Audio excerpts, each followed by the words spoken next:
Lieutenant Vera Kozlov stepped forward to the equipment requisition table, and Sergeant Marcus Henley immediately shook his head. Not the standard M4, not even the 18 Malawian Quatches most operators preferred. She pointed to the modified bolt-action rifle with custom glass, and 3 soldiers behind her started laughing. "You planning to hunt deer out there, Lieutenant?" Henley asked, his voice carrying across the armory loud enough for everyone to hear. The weapon sheet selected weighed nearly twice what standard infantry carried, with a scope that cost more than most soldiers made in 2 months. Corporal James Dietrich leaned against the ammunition shelves, arms crossed, watching the show unfold. "She thinks she's Annie Oakley," he muttered to Private Rodriguez, standing beside him. "The kid's going to get herself killed trying to play sniper with that museum piece." Rodriguez nodded, already convinced this was going to be entertaining. The lieutenant looked small standing next to the heavy rifle, maybe 5'6" in her combat boots, blonde hair pulled back in regulation style that made her appear even younger than her 26 years. Staff Sergeant Patricia Knox approached from the duty desk, clipboard in hand, ready to process the paperwork. "Ma'am, you understand this weapon system requires specialized training certification?" She paused, pen hovering over the form. "Most personnel aren't qualified for long-range precision work." The implication hung in the air like smoke from a spent cartridge. Knox had processed thousands of equipment requests, and unconventional choices usually meant inexperienced soldiers trying to prove something they couldn't back up. The morning sun streamed through the armory windows, illuminating dust motes that danced around the rows of weapons and equipment. Fort Braxton hummed with pre-deployment activity, soldiers moving with purpose between buildings, preparing for another rotation overseas. But inside this concrete structure, time seemed suspended as everyone waited to see what the lieutenant would say next. The requisition process that usually took 5 minutes had stretched into a spectacle, with more personnel gathering near the entrance to watch. Before we continue with this story, drop a comment and let us know what state you're watching from. Maybe military families are common in your area, or you've witnessed similar situations where someone's expertise was questioned. Vera kept her expression neutral, but her jaw tightened slightly. "I'm qualified, Sergeant. The certification is in my file." She reached into her cargo pocket and produced a folded document, creased from multiple readings but still official. Knox took the paper, scanning the credentials with raised eyebrows. The dates showed recent completion of advanced marksmanship courses, but that didn't stop the murmured conversations continuing around them. "Think she even knows how to carry that thing?" Private Chun whispered from his position near the door. Specialist Torres shrugged, already picturing the lieutenant struggling under the weight during patrol. The weapon she'd chosen wasn't just heavy, it was specialized, designed for specific scenarios that most infantry soldiers never encountered. Torres had carried one briefly during training and remembered how it threw off his entire movement pattern. Lieutenant Kozlov lifted the rifle, checking the action with practiced efficiency. The bolt moved smoothly under her touch, and she examined the scope mount with the attention of someone who understood precision equipment. But her competent handling only seemed to increase the skepticism around her. Dietrich exchanged glances with 2 other corporals who joined the growing audience. "Show off," one of them said under his breath. The armory felt smaller now, packed with curious soldiers who should have been preparing their own equipment. Word traveled fast on military bases, and unusual requests drew crowds like magnets. Someone near the back called out, "Hope you brought a forklift to carry that thing, Lieutenant." The comment triggered another wave of laughter, and Vera's grip on the rifle tightened imperceptibly. Sergeant Henley completed the paperwork with obvious reluctance, each signature more grudging than the last.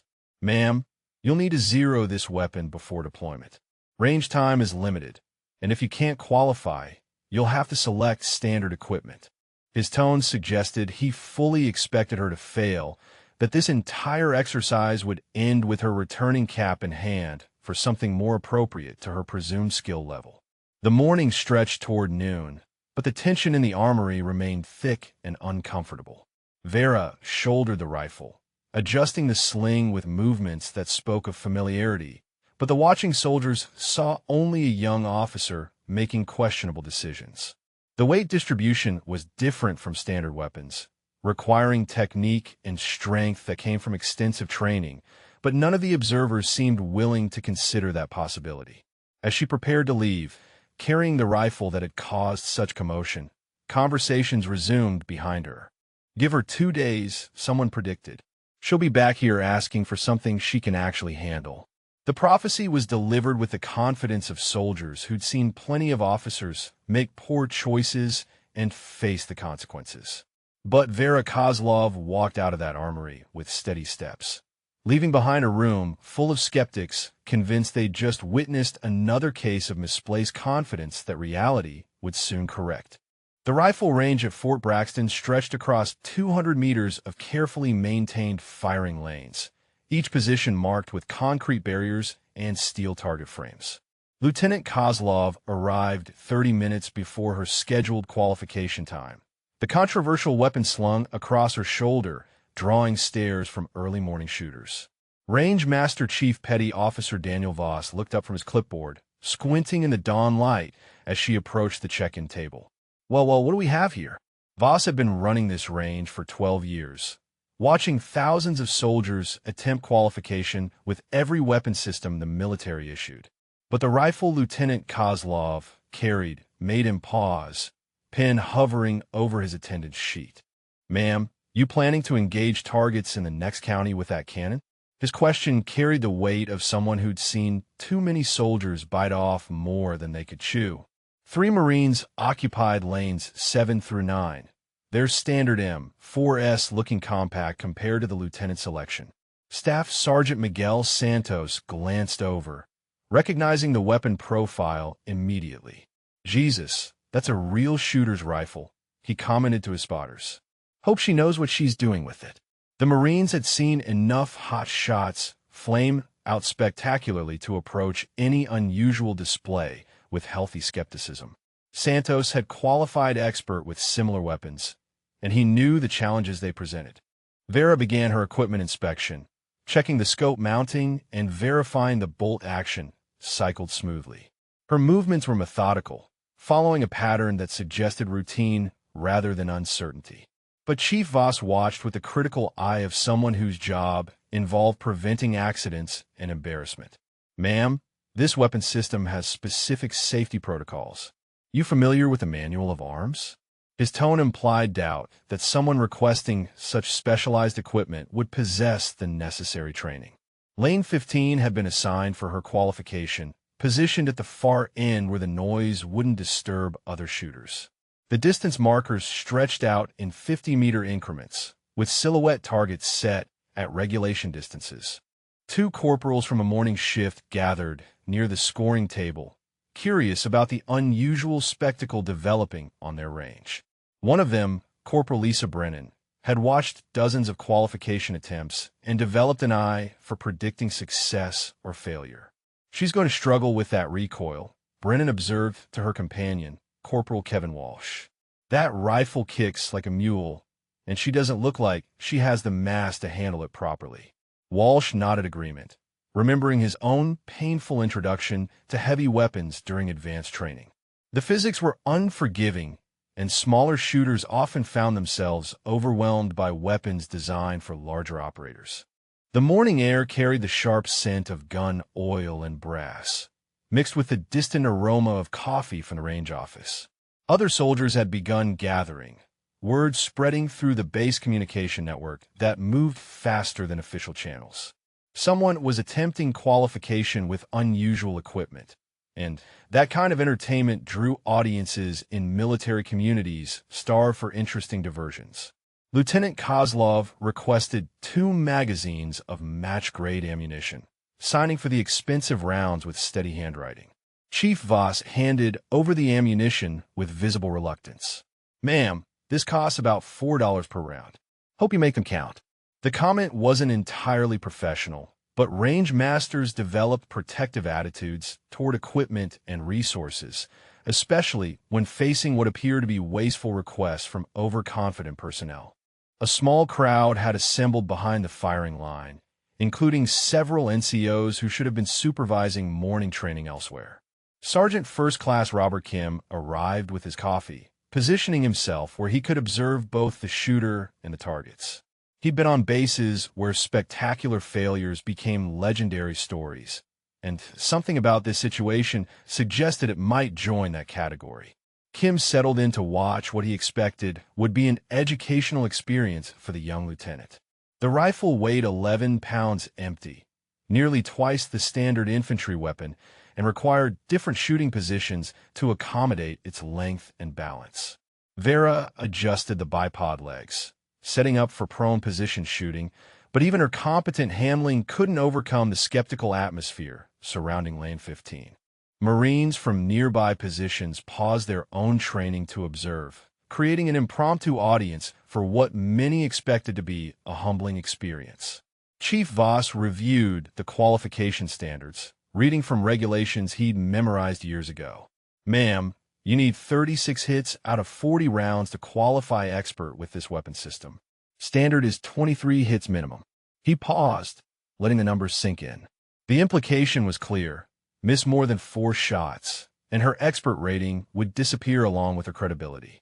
Most soldiers struggled to achieve those numbers with weapons they trained on extensively. Private Torres appeared at the edge of the crowd, still wearing the smirk from yesterday's armory encounter. "Told you she'd be back for something sensible," he whispered to another soldier. But instead of the return visit he'd predicted, Lieutenant Kozlov was doubling down on her controversial choice.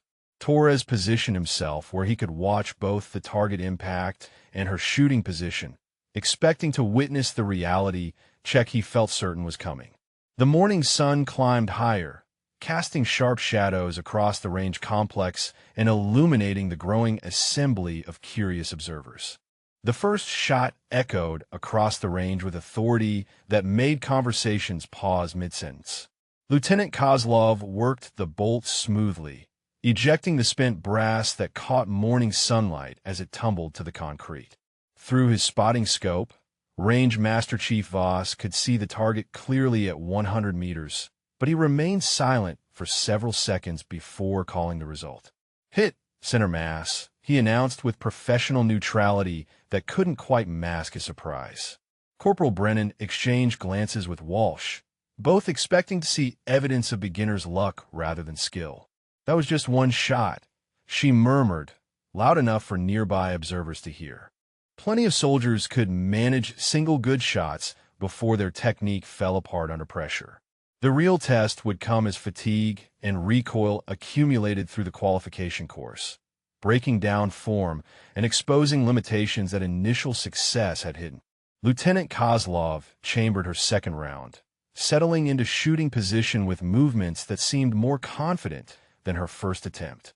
The rifle's weight had settled naturally into her shoulder, and she adjusted her cheek weld against the stock with practiced precision. Staff Sergeant Santos watched through his own optics, noting technical details that escaped casual observers. Her breathing pattern was controlled, and she timed her shots during natural respiratory pauses that maximized stability. Second shot. Another center hit, Chief Voss called out, his tone remaining professionally flat despite the growing accuracy display. The crowd behind the firing line had grown larger, drawing personnel from administrative buildings and maintenance areas who'd heard about the unusual qualification attempt. Someone near the back of the group whispered, "Maybe she knows what she's doing after all," but the comment was immediately countered by skeptical responses from soldiers convinced that early success meant nothing. Private Chun arrived with 2 other soldiers from his morning detail, still carrying cleaning supplies they'd abandoned to witness what their sergeant had described as potentially spectacular failure. But instead of the entertainment they'd expected, they found themselves watching methodical precision that challenged their assumptions. Chun positioned himself where he could see both the lieutenant and the target impact area, hoping to catch the moment when her performance would collapse. The third and fourth shots followed the same pattern, smooth bolt manipulation and consistent impact points that clustered in the target's highest scoring zones.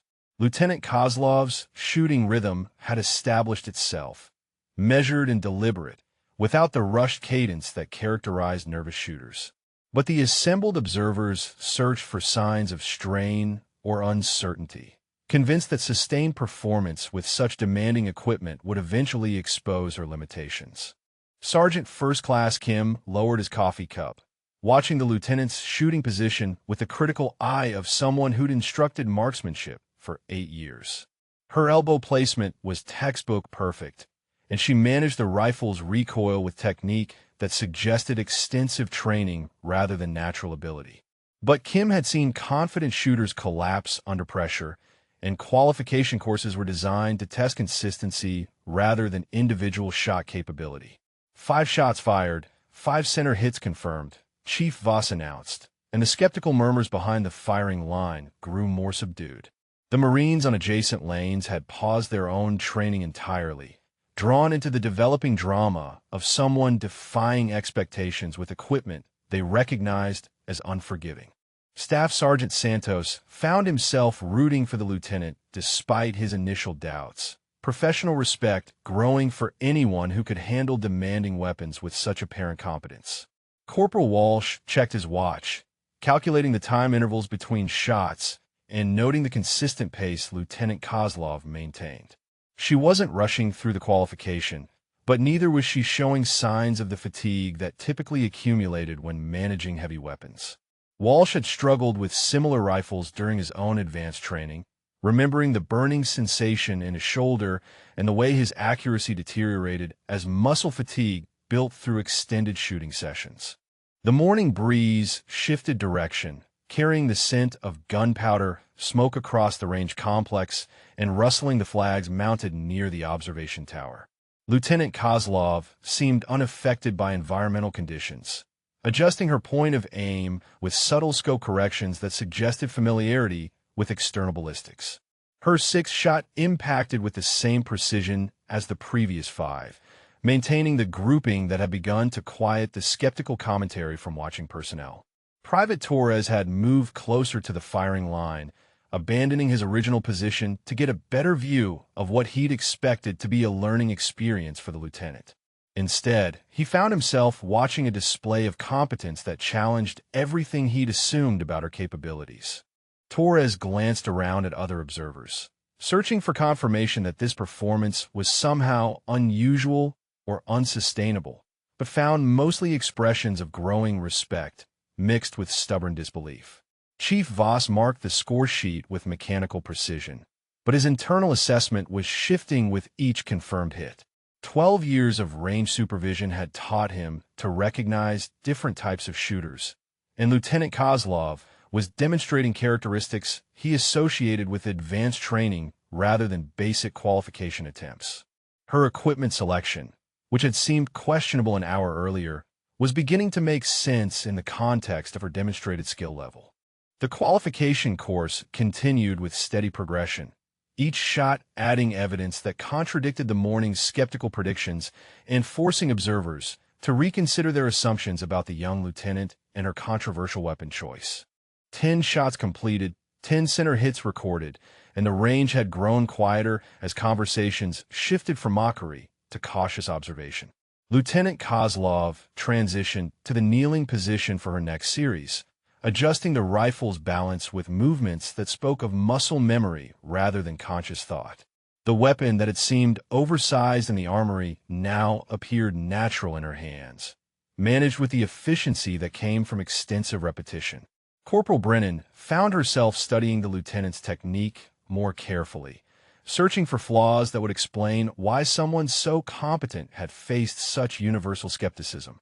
The shooting positions were executed with precision that Brennan recognized from advanced courses she'd struggled through during her own career progression. But recognizing skill didn't eliminate the nagging certainty that something about this situation didn't add up properly. Major Franklin Hayes arrived from the battalion headquarters, drawn by reports that filtered through the communication network about unusual activity on the rifle range. Hayes positioned himself near Chief Voss, reviewing the score sheet with raised eyebrows that suggested surprise at the documented accuracy. "Ma'am," he called toward the firing line, "what's your primary military occupational specialty?" The question carried implications about training and assignment that everyone present understood. Lieutenant Kozlov paused her shooting sequence, turning slightly to address the major while maintaining her kneeling position. Military police, sir. Combat arms training through advanced individual training at Fort Leonard Wood.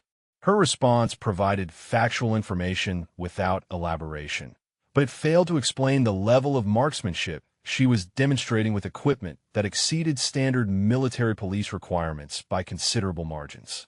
Military police, Sergeant Kim repeated under his breath, sharing meaningful glances with other NCOs who understood the training implications. Military police received solid basic marksmanship instruction, but nothing that would account for the expert-level performance they were witnessing. Kim had worked with MP units extensively, and while they were competent soldiers, few possessed the specialized skills being displayed on Lane 15. Staff Sergeant Santos moved closer to observe the lieutenant's shooting stance, noting details that confirmed his growing suspicions about her background. The way she managed the rifle's recoil, the consistency of her cheek weld, and her breathing control all suggested training that extended far beyond basic military police instruction.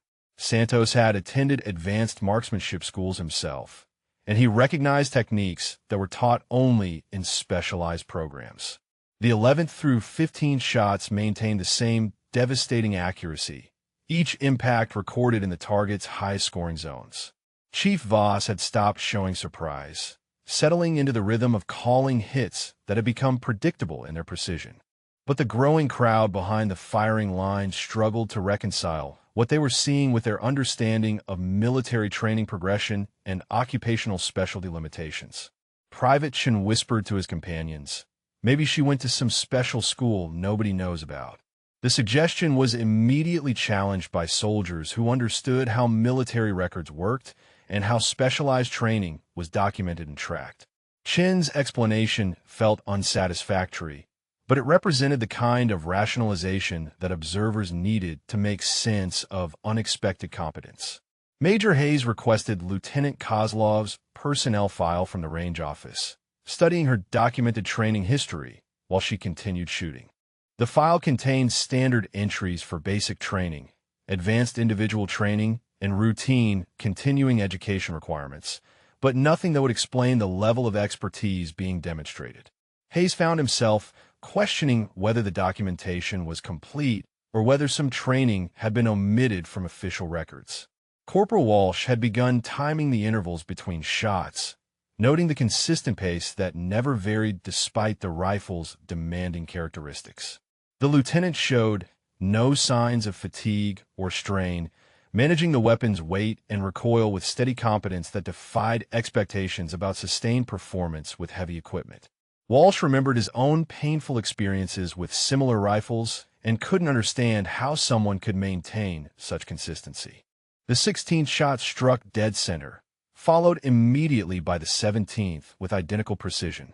Lieutenant Kozlov worked the bolt action with smooth efficiency, ejecting spent brass that created a growing pile beside her shooting position. The mechanical sounds of her shooting sequence had developed their own rhythm, punctuated by Chief Voss's consistent calls of center hits that had lost their initial surprise value. Sergeant First Class Kim approached Major Hayes, speaking in low tones that wouldn't carry to the firing line. "Sir, with respect, this isn't normal EMP-level shooting. Someone with this capability should be in a specialized unit or have advanced training documentation."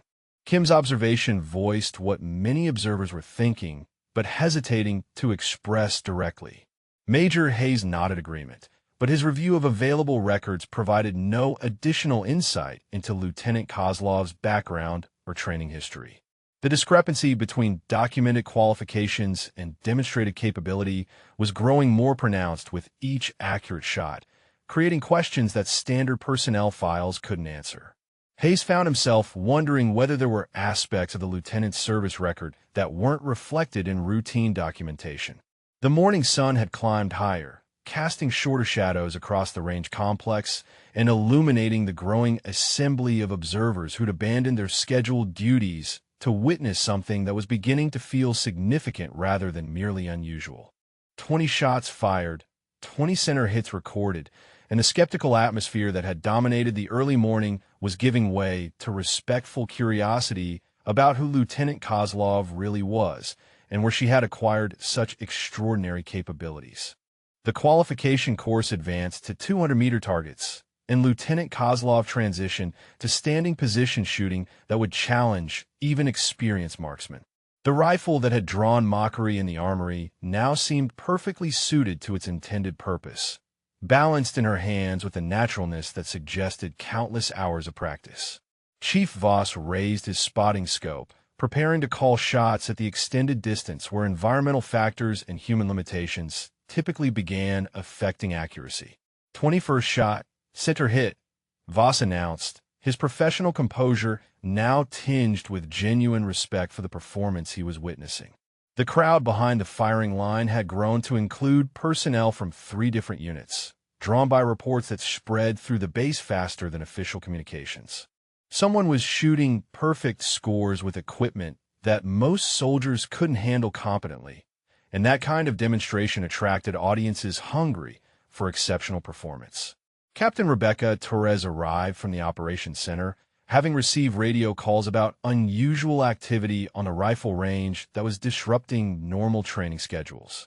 She positioned herself beside Major Hayes, reviewing the score sheet that documented accuracy levels typically associated with competitive shooters rather than routine military qualification. "Ma'am," Captain Torres called toward the firing line. "What unit were you assigned to before Fort Braxton?" "Various assignments, sir," Lieutenant Kozlov replied without elaborating, maintaining her shooting position while working the bold action for her next shot. Her response provided minimal information while avoiding direct deception, but it failed to satisfy the growing curiosity about her background and training history. The evasiveness felt deliberate, suggesting reasons for maintaining privacy about previous service that weren't immediately apparent. Staff Sergeant Santos had moved to a position where he could observe both the lieutenant's shooting technique and the target impact area through his own optics. 22 years of military service had exposed him to shooters from every specialty, including special operations personnel whose capabilities exceeded standard expectations. Santos found himself cataloging technical details that reminded him of operators whose training remained classified and whose assignments were rarely discussed openly. The 22nd through 25th shots maintained the devastating accuracy that had become expected rather than surprising. Lieutenant Kozlov's shooting rhythm never varied, each shot fired during natural respiratory pauses that maximized stability and precision. Corporal Brennan had stopped looking for signs of fatigue or strain, accepting that whoever they were watching possessed capabilities that exceeded normal military police training by significant margins. Private Torres pushed closer to the firing line, abandoning his original skepticism in favor of genuine curiosity about how someone could achieve such consistent results with demanding equipment. His earlier predictions about failure had been proven embarrassingly wrong, and now he found himself hoping to learn something from observing technique that clearly exceeded his own skill level. Torres had qualified expert with standard weapons, but nothing in his experience approached what he was witnessing. Major Hayes requested communication with personnel records, seeking additional information about Lieutenant Kozlov's training history that might explain her demonstrated capabilities. The standard documentation provided routine entries about military police training and basic marksmanship instruction, but contained no references to advanced schools or specialized programs that would account for expert-level performance with precision weapon systems. Sergeant First Class Kim approached Captain Torres, voicing concerns that had been building among the observing NCOs. "Ma'am, this level of shooting suggests training that isn't reflected in her documented specialties. Someone with these capabilities should be assigned to units that can utilize advanced marksmanship skills rather than routine military police duties." Kim's observation reflected professional understanding about how military talent was typically identified and employed. The morning had grown warmer, but Lieutenant Kozlov showed no signs of environmental stress or equipment fatigue that typically affected extended shooting sessions. The rifle's 11-pound weight seemed manageable in her hands, controlled with strength and technique that suggested conditioning specifically developed for precision shooting applications. Her consistent performance was beginning to feel less like qualification and more like demonstration of capabilities that exceeded routine expectations.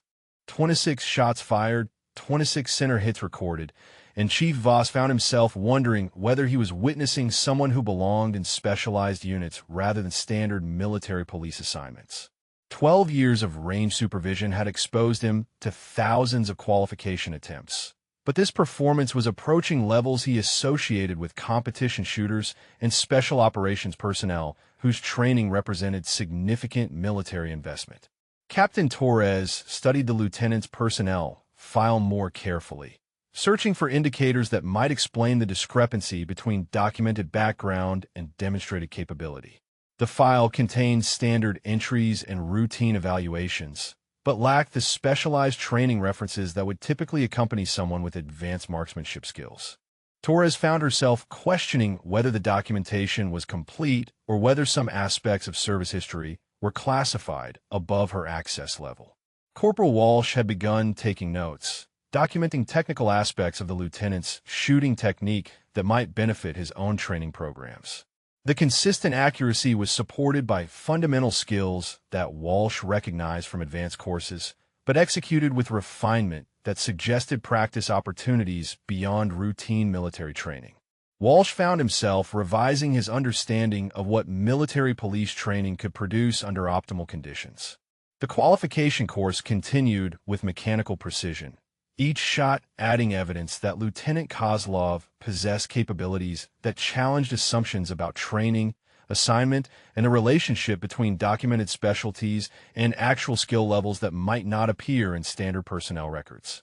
30 shots completed with perfect accuracy, and the atmosphere on the rifle range had shifted from skepticism to something approaching awe. Lieutenant Kozlov transitioned to prone position for the final qualification sequence, settling behind her rifle with movements that spoke of countless repetitions under conditions far more demanding than routine range qualification.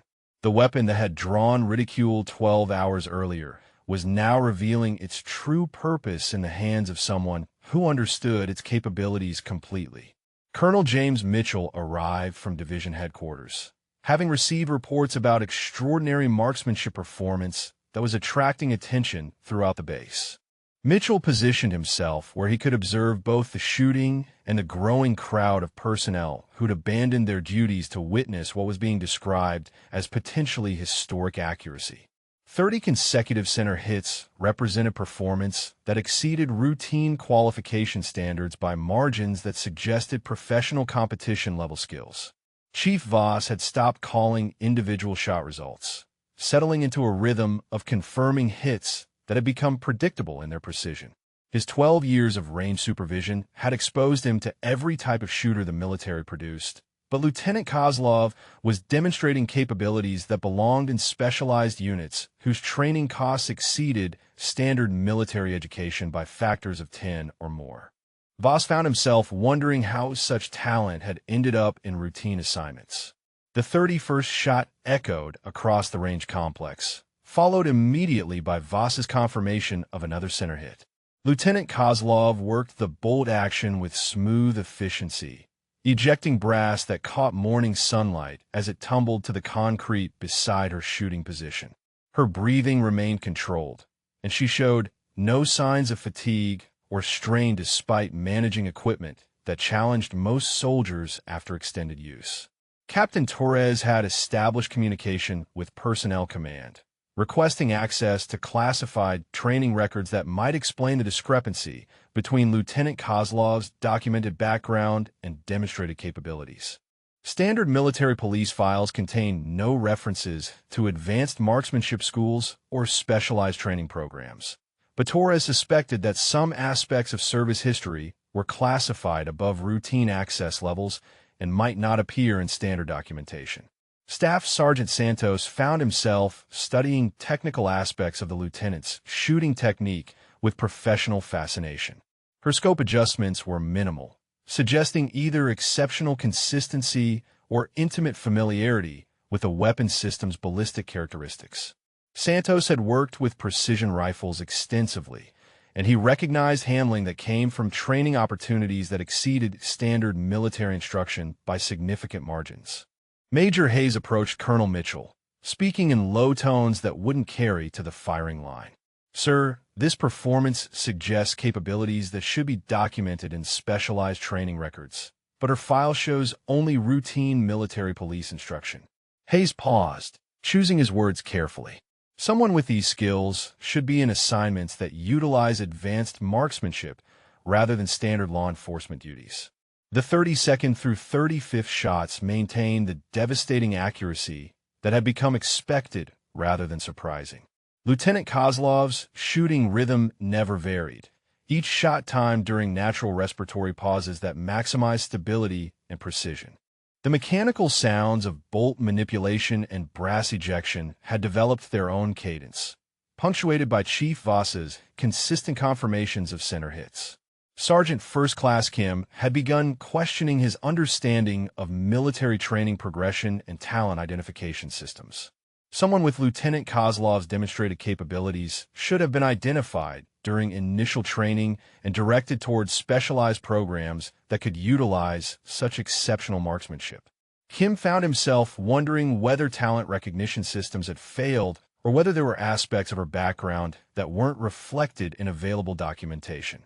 Private Shin whispered to his companions, "Maybe she's undercover or something," tried to explain capabilities that exceeded normal expectations through theories that felt more like fiction than military reality. But Chin's speculation reflected the kind of rationalization that observers needed to reconcile what they were seeing with their understanding of how the military identified and utilized exceptional talent. Colonel Mitchell requested Lieutenant Kozlov's complete service record from Personnel Command, seeking information that might explain how someone with competition-level marksmanship skills had been assigned to routine military police duties. Mitchell's 28 years of service had taught him to recognize capabilities that represented significant training investment, and he was beginning to suspect that standard documentation didn't reflect the lieutenant's true background.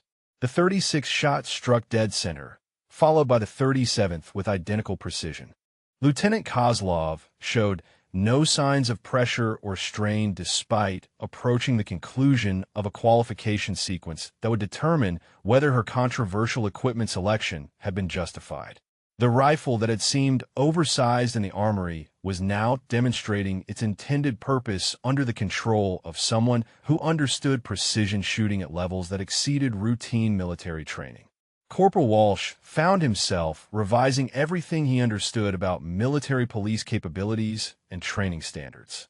The performance he was witnessing belonged in specialized units whose members were selected for exceptional ability and provided with training opportunities that represented major military investment. Walsh had worked with various specialties throughout his career, but this demonstration was approaching levels he associated with units whose assignments were rarely discussed openly. The qualification course approached its conclusion with only 3 shots remaining, and the assembled observers had grown silent with anticipation about whether Lieutenant Kozlov could complete perfect performance that would establish accuracy records unlikely to be equaled by future qualification attempts on this range. 37 consecutive center hits, and Lieutenant Kozlov prepared for her 38th shot with the same methodical precision that had characterized her entire performance.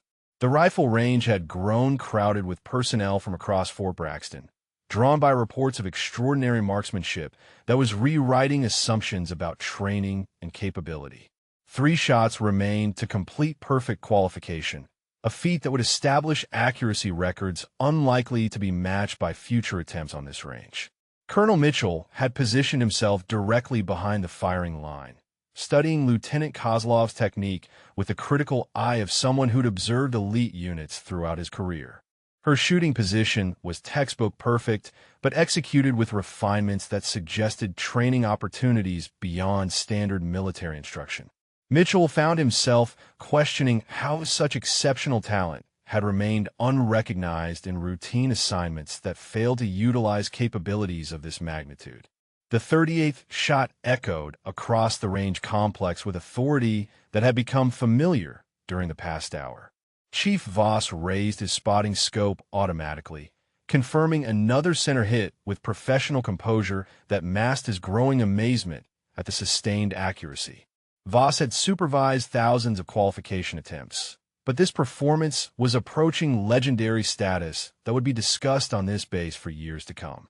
Captain Torres had received responses from Personnel Command indicating that Lieutenant Kozlov's complete service record contained classified elements that required special authorization to access.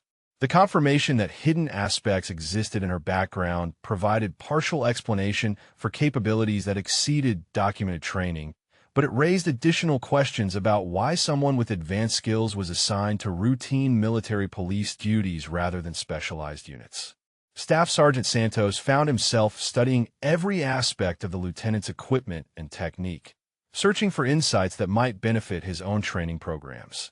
The rifle that had seemed inappropriate in the armory was now revealing itself as perfectly suited to someone who understood precision shooting at professional levels. Santos recognized handling characteristics that came from training investments that exceeded standard military education by significant margins. Sergeant First Class Kim approached other senior NCOs, voicing questions that had been building throughout the morning. Someone with these capabilities should be in specialized assignments that utilize advanced marksmanship rather than routine law enforcement duties. Kim paused, watching the lieutenant prepare for her 39th shot. Either talent identification systems failed completely, or there are aspects of her background that we're not seeing in standard documentation. The crowd behind the firing line had grown to include officers from multiple units, creating an impromptu assembly of personnel who'd abandoned scheduled duties to witness performance that was becoming historic rather than merely exceptional. Conversations had shifted from skepticism to speculation about Lieutenant Kozlov's true background and the training that could produce such devastating accuracy with demanding equipment. Private Torres had moved closer to observe technical details of the lieutenant's shooting sequence, abandoning his earlier predictions of failure in favor of genuine respect for capabilities that exceeded his understanding. Torres found himself hoping to learn something from observing technique that clearly represented training opportunities beyond his own experience. The rifle management and consistent accuracy belonged in categories he associated with special operations rather than routine assignments. Major Hayes studied classified communication from Personnel Command, confirming that Lieutenant Kozlov's complete service record contained elements that required authorization levels above standard access. The revelation that hidden training existed provided context for her demonstrated capabilities, but it created additional mysteries about why someone with advanced skills was assigned to positions that failed to utilize such exceptional marksmanship. The 39th shot struck dead center with precision that had become expected rather than surprising. Lieutenant Kozlov worked the bolt action smoothly, ejecting brass that created a growing pile beside her shooting position. Her breathing remained controlled, and she showed no signs of pressure despite approaching the conclusion of qualification that would either confirm perfect performance or create the first miss after 39 consecutive hits. Colonel Mitchell found himself questioning established procedures for talent identification and assignment that had allowed someone with competition-level capabilities to remain in routine duties. Mitchell's experience with elite units had taught him to recognize training that represented major military investment, and Lieutenant Kozlov was demonstrating skills that belonged in specialized programs whose members were selected for exceptional ability. Corporal Brennan had stopped searching for technical flaws in the lieutenant's performance, accepting that whoever they were watching possessed capabilities that exceeded normal military training by margins that suggested professional development beyond standard instruction. Brennan found herself wondering whether there were other personnel on base whose documented backgrounds failed to reflect their true training and capabilities. The qualification course approached its dramatic conclusion with one shot remaining to complete perfect performance that would establish Lieutenant Kozlov as the most accurate shooter in Fort Braxton's documented history. The assembled observers had grown silent with anticipation, understanding that they were witnessing something extraordinary that that would be remembered long after routine qualification attempts were forgotten. Chief Voss prepared to call the final shot that would either confirm historic accuracy or create the first miss in a performance that had already exceeded every expectation and challenged every assumption about training, capability, and a relationship between documented specialties and actual skills that might remain hidden in classified records. The 40th and final shot would determine whether Lieutenant Kozlov achieved perfect qualification or experienced her first miss after 13 consecutive center hits. The assembled crowd had grown silent, understanding that they were witnessing potential history in the making. Even conversations among senior officers had ceased as everyone focused on the prone figure behind the controversial rifle that had transformed from object of ridicule into instrument of extraordinary demonstration. Lieutenant Kozlov settled into her final shooting position with the same methodical precision that had characterized her entire performance. The rifle's weight seemed negligible in her hands, managed with strength and technique that suggested conditioning specifically developed for extended precision shooting. Her breathing pattern remained controlled, and she showed no signs of pressure despite the enormous audience and the weight of expectation that perfect performance had created. Colonel Mitchell found himself holding his breath as the lieutenant aligned her final shot, recognizing that he was observing something that would be discussed throughout his remaining career. 13 consecutive center hits represented accuracy that exceeded competitive shooting standards, achieved with equipment that challenged experienced marksmen under ideal conditions. Mitchell had served with elite units whose capabilities were legendary, but this demonstration was approaching those levels. The final shot echoed across Fort Braxton with finality that seemed to suspend time itself.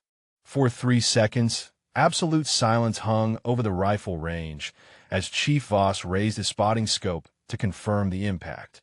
The assembled crowd waited without breathing, understanding that the next words would either confirm historic achievement or document the single imperfection in otherwise flawless performance.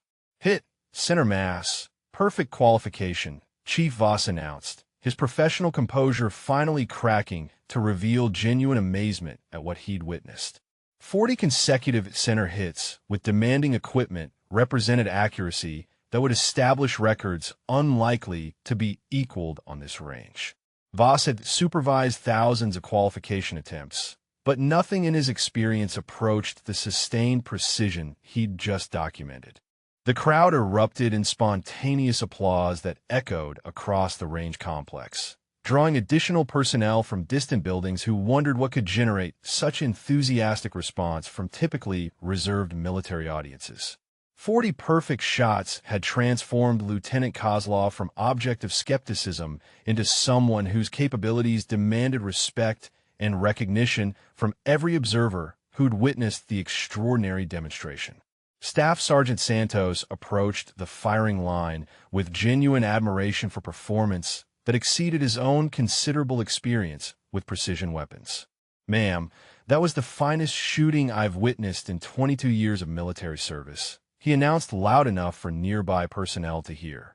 Santos had worked with special operations units whose marksmanship was legendary, but Lieutenant Kozlov's demonstration ranked among the most impressive displays he'd observed. Lieutenant Kozlov rose from her shooting position, shouldering the rifle that had caused such controversy 12 hours earlier. The weapon that had drawn mockery in the armory was now revealed as perfectly suited to someone who understood precision shooting at professional levels that exceeded routine military training. Her equipment selection, which had seemed questionable to observers, was now recognized as appropriate for capabilities that none of them had suspected. Major Hayes found himself recalculating everything he understood about talent identification and military assignment procedures. Someone with Lieutenant Kozlov's demonstrated capabilities should have been recognized during initial training and directed toward specialized programs that could utilize such exceptional marksmanship. Hayes wondered whether systemic failures had allowed extraordinary talent to remain hidden in routine assignments. Captain Torres had received additional classified communication from Personnel Command, confirming that Lieutenant Kozlov's complete service record contained training elements that required special authorization to access. The revelation provided context for her demonstrated capabilities, but it raised questions about why someone with advanced skills was assigned to military police duties rather than units that could utilize precision marksmanship.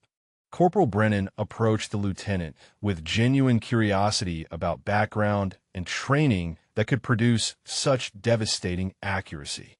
"Ma'am, if you don't mind me asking, where did you learn to shoot like that?" The question voiced what every observer was wondering, seeking insight into training opportunities that had produced capabilities far exceeding standard military instruction. The morning sun had climbed higher, casting sharp shadows across the range complex and illuminating the growing assembly of personnel who'd witnessed something extraordinary. Lieutenant Kozlov's perfect qualification had transformed the skeptical atmosphere that dominated early morning into respectful recognition of exceptional capability that challenged assumptions about training, assignment, and documented military specialties. Sergeant First Class Kim found himself questioning established procedures for identifying and utilizing exceptional talent within military systems. Someone with competition-level marksmanship should be assigned to specialized units rather than routine duties that failed to recognize or employ such capabilities. Kim wondered how many other personnel possessed hidden skills that remained unrecognized in standard assignments. Private Chun had abandoned his earlier skepticism entirely, replaced by genuine amazement at performance that exceeded every expectation. The lieutenant he'd expected to struggle with basic qualification had just achieved perfect accuracy that would be remembered as legendary achievement on this base. Chen found himself hoping to learn something from observing someone whose capabilities clearly exceeded his own understanding of what military training could produce. Colonel Mitchell prepared to approach Lieutenant Kozlov personally, recognizing that perfect qualification represented only the beginning of questions about her true background and the circumstances that had led someone with such extraordinary capabilities to remain in assignments that failed to utilize advanced marksmanship skills that clearly exceeded documented training.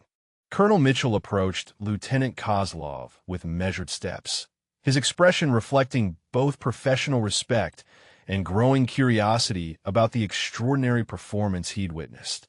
"Ma'am, I need to ask you directly about your previous assignments and training background." Mitchell paused, choosing his words carefully.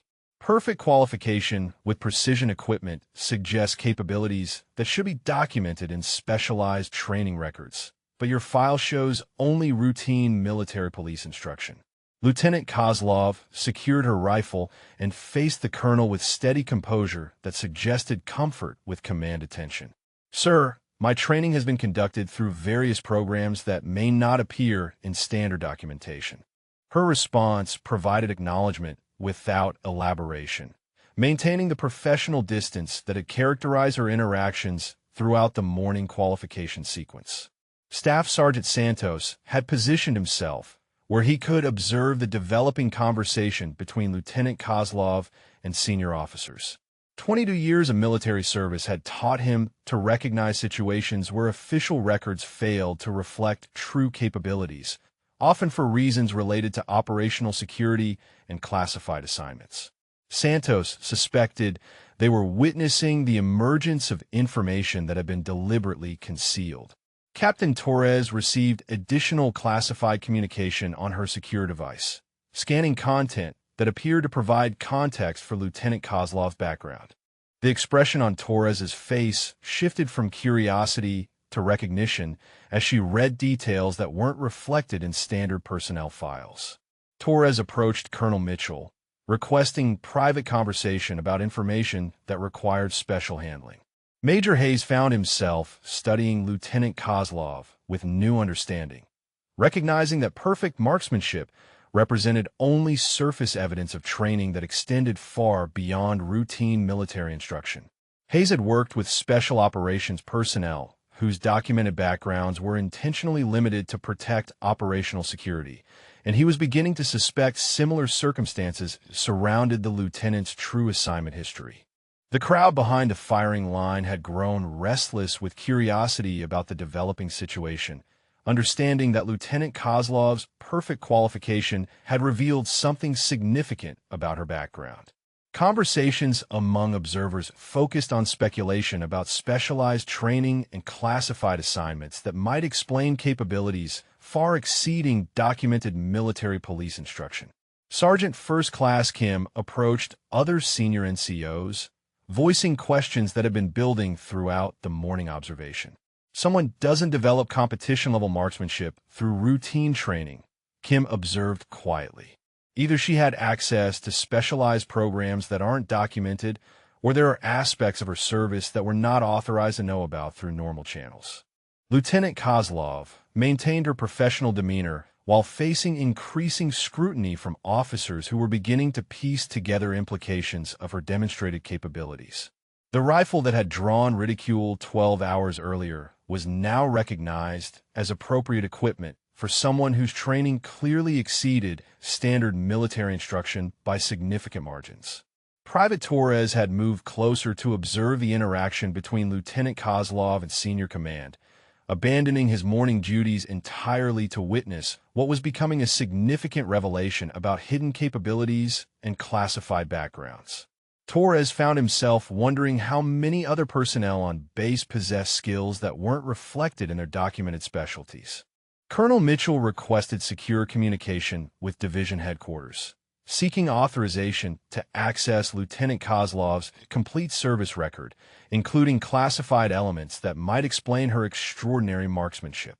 Mitchell's experience with elite units had taught him to recognize training that represented major military investment, and he suspected standard documentation failed to reflect the lieutenant's true background.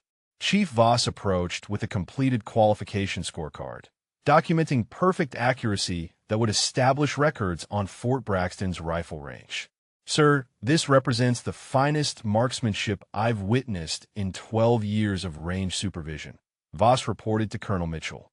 "Someone with these capabilities should be assigned to units that can utilize advanced precision shooting rather than routine military police duties." Captain Torres completed her secure communication and approached Colonel Mitchell with information that appeared to provide significant context for Lieutenant Kozlov's background. "Sir, I've received confirmation that the lieutenant's complete service record contains elements that require special authorization to access." Torres paused, glancing toward Lieutenant Kozlov. "There are aspects of her training that aren't reflected in standard documentation." The morning had progressed toward noon, but the assembled personnel showed no inclination to return to routine duties, while questions about Lieutenant Kozlov's true background remained unanswered. Perfect qualification had revealed capabilities that challenged assumptions about talent identification and assignment procedures, creating curiosity about how exceptional skills had remained hidden in routine positions. Staff Sergeant Santos found himself recalling conversations with special operations personnel whose documented backgrounds were intentionally limited to protect operational security. The lieutenant's perfect marksmanship, combined with her evasive responses about previous assignments, suggested patterns he'd observed among operators whose true capabilities were classified above routine access levels. Lieutenant Kozlov stood quietly beside her rifle, maintaining professional composure while senior officers conducted secure communications about her background. The weapon that had caused such controversy was now recognized as appropriate equipment for someone whose training clearly exceeded documented military police instruction.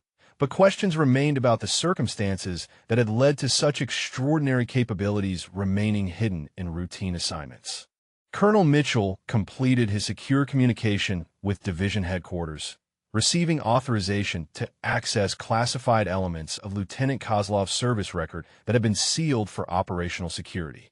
The expression on his face shifted dramatically as he reviewed information that explained everything about her extraordinary capabilities and the circumstances surrounding her current assignment at Fort Braxton. "Sir," Captain Torres approached quietly, "we've received additional classified communication that provides complete context for Lieutenant Kozlov's background." Torres handed Mitchell a secure device displaying information that wasn't available through standard personnel channels. The lieutenant's documented military police assignment appears to be cover for specialized duties that require operational security. Staff Sergeant Santos observed the developing situation with growing recognition of patterns he'd encountered during deployments with special operations units. The lieutenant's perfect marksmanship, combined with her evasive responses about previous assignments, suggested training and capabilities that were intentionally concealed from routine military documentation for reasons related to national security and operational protection. Lieutenant Kozlov maintained her professional composure while senior officers reviewed classified information about her true background. The rifle that had drawn ridicule in the armory was now recognized as appropriate equipment for someone whose actual training far exceeded documented military police instruction. But her current assignment required maintaining cover that concealed specialized capabilities from casual observation. Major Hayes found himself recalculating everything he understood about Lieutenant Kozlov's presence at Fort Braxton, recognizing that her routine military police duties represented cover for assignments that couldn't be acknowledged through normal command channels. Hayes had worked with classified operations whose personnel maintained conventional military occupational specialties while conducting specialized missions that required operational security. The assembled crowd behind the firing line sensed that significant revelations were developing among senior officers, but remained unaware of the classified nature of information being disclosed about Lieutenant Kozlov's true background. Perfect qualification had inadvertently exposed capabilities that were supposed to remain hidden beneath routine military police assignment that provided cover for specialized duties. Sergeant First Class Kim approached other senior NCOs, recognizing that the situation was evolving beyond routine qualification into something involving classified assignments and operational security. Kim's experience with various special operations units had taught him to identify personnel whose documented backgrounds were intentionally limited to protect sensitive missions and specialized capabilities. Colonel Mitchell reviewed classified information that revealed Lieutenant Kozlov's true assignment history, including specialized training programs and operational deployments that explained her extraordinary marksmanship capabilities. The documentation showed extensive experience with precision weapons systems and advanced tactical training that represented significant military investment in developing elite capabilities. Private Torres had positioned himself where he could observe the serious conversations developing among senior officers, understanding that Lieutenant Kozlov's perfect qualification had revealed something far more significant than exceptional marksmanship. Torres found himself witnessing the emergence of classified information that changed everything about the morning's events and the lieutenant's true identity. Captain Torres received additional secure communication that provided operational context for Lieutenant Kozlov's current assignment at Fort Braxton. The lieutenant's military police duties represented cover for specialized missions that required her to maintain conventional military occupational specialty while conducting classified operations that utilized her advanced capabilities. Chief Voss approached Colonel Mitchell with growing understanding that the perfect qualification he'd witnessed represented inadvertent exposure of capabilities that were supposed to remain concealed. "Sir, should I classify this qualification record under operational security protocols?" Voss recognized that documenting extraordinary marksmanship might compromise cover that was essential for classified assignments. Lieutenant Kozlov stood quietly beside her rifle, understanding that her perfect performance had inadvertently revealed capabilities that her current cover assignment was designed to conceal. The weapon selection that had drawn mockery was now recognized as appropriate equipment for someone whose true training included specialized programs that weren't reflected in routine military documentation. Staff Sergeant Santos found himself wondering how many other personnel on base possessed hidden capabilities that were concealed beneath conventional military occupational specialties for operational security reasons. Santos had worked with classified operations whose success depended on maintaining cover that prevented adversaries from identifying specially trained personnel. The morning had revealed far more than exceptional marksmanship, exposing classified assignments and specialized training that explained Lieutenant Kozlov's extraordinary capabilities. Colonel Mitchell prepared to address the situation with appropriate operational security protocols, while recognizing that perfect qualification had created circumstances requiring careful handling to protect classified operations. Major Hayes realized that Lieutenant Kozlov's presence at Fort Braxton represented operational assignment rather than routine military police duty, understanding that her cover had been inadvertently compromised by extraordinary performance that exceeded what conventional training could produce. Hayes found himself involved in classified situation that required special handling to maintain operational security essential for continuing missions. The secure communication device in Colonel Mitchell's hands displayed classified information that transformed his understanding of Lieutenant Kozlov's presence at Fort Braxton. Advanced tactical training, specialized operations deployment history, and expert marksmanship certifications painted a picture of capabilities that far exceeded routine military police assignment. Mitchell found himself staring at documentation that revealed extraordinary background concealed beneath conventional military occupational specialty. "Sir," Captain Torres approached with additional classified communication, "we need to implement operational security protocols immediately. The lieutenant's cover assignment has been inadvertently compromised by her perfect qualification performance."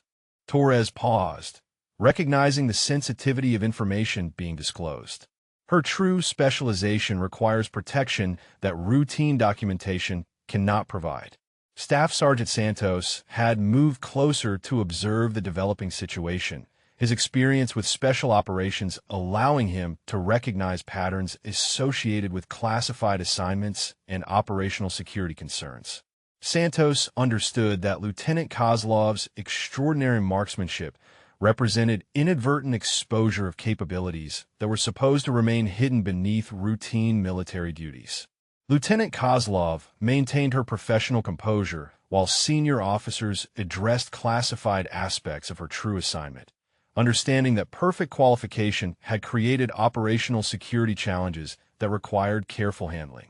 The rifle that had drawn ridicule was now recognized as appropriate equipment for someone whose actual capabilities far exceeded documented military police training.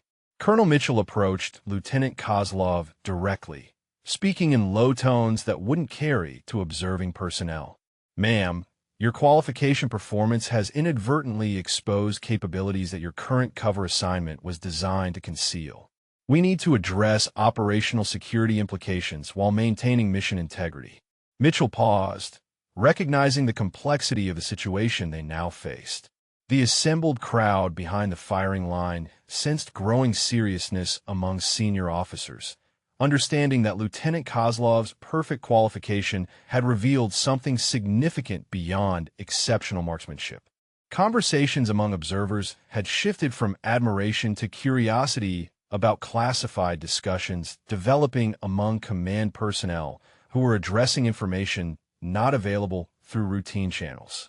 Major Hayes found himself involved in operational security situation that exceeded his normal duties, recognizing that Lieutenant Kozlov's true background included specialized training and assignments that represented significant military investment in developing elite capabilities. Hayes understood that maintaining cover was essential for continuing classified operations that required operational security protection. Chief Voss approached Colonel Mitchell with growing concern about documentation protocols for the perfect qualification he'd witnessed. "Sir, should this performance be classified under operational security guidelines?" Voss recognized that recording extraordinary marksmanship might compromise cover assignments that depended on concealing specialized capabilities from routine observation. Private Torres had positioned himself where he could observe serious conversations among senior officers, understanding that something far more significant than qualification was developing around Lieutenant Kozlov's background. Torres found himself witnessing emergence of classified information that changed everything about the morning's events and the lieutenant's true identity within military structure. Captain Torres completed additional secure communication that provided operational context for addressing the compromise cover situation. Sir, Division Headquarters has authorized disclosure of minimal information necessary to maintain operational security while addressing exposure created by the lieutenant's performance. Torres handed Mitchell authorization that would allow limited revelation of classified background. Staff Sergeant Santos recognized that the situation was evolving into operational security protocols that he'd encountered during classified deployments, understanding that Lieutenant Kozlov's true capabilities represented training investments that were protected through carefully maintained cover assignments. Santos had worked with personnel whose documented backgrounds were intentionally limited to protect sensitive operations. Lieutenant Kozlov understood that her perfect marksmanship had inadvertently compromised operational security that was essential for continuing classified assignments. Recognizing that extraordinary performance had exposed capabilities that routine military police duties were designed to conceal. The weapon selection that had seemed inappropriate was now revealed as equipment suited to specialized training. Sergeant First Class Kim observed developing operational security protocols with recognition born from experience with classified operations whose success depended on maintaining cover that prevented identification of specially trained personnel. Kim understood that Lieutenant Kozlov's situation represented inadvertent exposure of capabilities that required careful handling to protect ongoing missions. The morning had transformed from routine qualification into operational security situation requiring protocols that exceeded normal base procedures. Colonel Mitchell prepared to address compromise cover while maintaining mission integrity, understanding that Lieutenant Kozlov's extraordinary capabilities had created circumstances requiring authorization from Division Headquarters to disclose classified information necessary for operational protection. Colonel Mitchell received final authorization from Division Headquarters, allowing limited disclosure of classified information that would explain Lieutenant Kozlov's capabilities while maintaining essential operational security for continuing assignments that required concealed, specialized training and advanced tactical capabilities that represented significant military investment in developing elite personnel whose true backgrounds remain protected through carefully maintained cover. Assignments. Colonel Mitchell received final authorization and approached the assembled personnel with measured steps, understanding that limited disclosure was necessary to address the operational security situation that Lieutenant Kozlov's perfect qualification had created. Sir, he addressed the crowd formally, I am authorized to provide minimal information about Lieutenant Kozlov's background to address questions raised by her extraordinary performance this morning.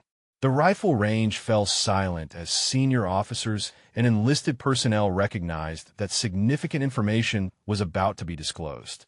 Colonel Mitchell positioned himself where everyone could hear clearly, understanding that careful revelation was necessary to protect operational security while addressing the compromise cover situation that perfect marksmanship had inadvertently created. Lieutenant Kozlov's documented military police assignment represents cover for specialized duties that require operational security protection, Colonel Mitchell announced, his voice carrying across the range complex with authority that commanded complete attention. Her true background includes advanced tactical training and precision marksmanship specialization that explains this morning's exceptional performance. Staff Sergeant Santos felt recognition dawn as pieces of the puzzle began fitting together, understanding that Lieutenant Kozlov's extraordinary capabilities represented training investments that were concealed through routine military occupational specialty assignments. Santos had worked with similar personnel whose true specializations remained hidden for operational security reasons. Colonel Mitchell continued with carefully measured disclosure. Lieutenant Kozlov has completed specialized training programs and operational deployments that utilize advanced marksmanship capabilities. Her current assignment requires maintaining cover through routine duties while conducting classified missions that demand exceptional precision shooting skills. The assembled crowd absorbed this information with growing understanding of why Lieutenant Kozlov's performance had exceeded every expectation and challenged every assumption about documented military specialties. Perfect qualification was now recognized as inadvertent exposure of capabilities that were supposed to remain concealed beneath conventional assignment. However, Colonel Mitchell paused for emphasis. I am further authorized to disclose that Lieutenant Kozlov operates under the Callsign Black Falcon, assigned to specialized units whose mission requirements utilize the extraordinary capabilities you witnessed this morning. Her equipment selection and marksmanship performance reflect training that represents significant military investment in developing elite operational capacity. Black Falcon, Staff Sergeant Santos repeated quietly, recognition spreading across his features as he connected the call sign with legendary marksmanship stories that circulated through special operations communities. Santos had heard whispers about precision shooters whose capabilities exceeded standard military training, but he'd never expected to witness such performance firsthand. The revelation transformed the entire atmosphere on the rifle range as personnel realized they'd witnessed something far more significant than exceptional qualification. Lieutenant Kozlov, operating under the call sign Black Falcon, represented elite capabilities that were intentionally concealed through routine assignment, but had been inadvertently exposed through extraordinary marksmanship performance. Captain Torres approached Lieutenant Kozlov with genuine respect for capabilities that now made complete sense given her true background and specialized training. Ma'am, your performance this morning was extraordinary, and understanding your actual specialization explains equipment selection that seemed questionable to those unfamiliar with precision shooting requirements. Chief Voss found himself recalculating everything about the morning's qualification, recognizing that he'd witnessed legendary marksmanship from someone whose true capabilities were protected through operational security protocols. Perfect accuracy was now understood as routine performance for someone whose training exceeded standard military instruction by factors that represented major investment in developing elite capabilities. The crowd behind the firing line had grown respectfully silent, understanding that they'd witnessed performance from someone whose true identity as Black Falcon represented capabilities that were rarely observed outside specialized operational environments. Lieutenant Kozlov's perfect qualification was now recognized as a glimpse into training and skills that remained hidden for national security reasons. If this story moved you, drop a comment about what resonated most with you, or share if you've witnessed similar moments where someone's hidden expertise completely transformed how others saw them. Lieutenant Kozlov secured her rifle with movements that now appeared natural, given her revealed background as Black Falcon. Someone whose specialized training explained extraordinary marksmanship that had challenged every assumption about documented military specialties. The weapon that had drawn ridicule was now recognized as appropriate equipment for elite operational capabilities. Staff Sergeant Santos approached with genuine admiration for performance that now made complete sense given Lieutenant Kozlov's true background. Ma'am, understanding your actual specialization as Black Falcon explains this morning's extraordinary demonstration. Your capabilities represent training that most of us will never encounter. The morning sun had climbed higher, illuminating the rifle range where legend had been inadvertently revealed through perfect qualification that exposed capabilities protected by operational security. Lieutenant Kozlov, Callsign Black Falcon, had transformed from object of skepticism into recognized elite operator whose extraordinary marksmanship represented training investments that remained concealed for mission protection.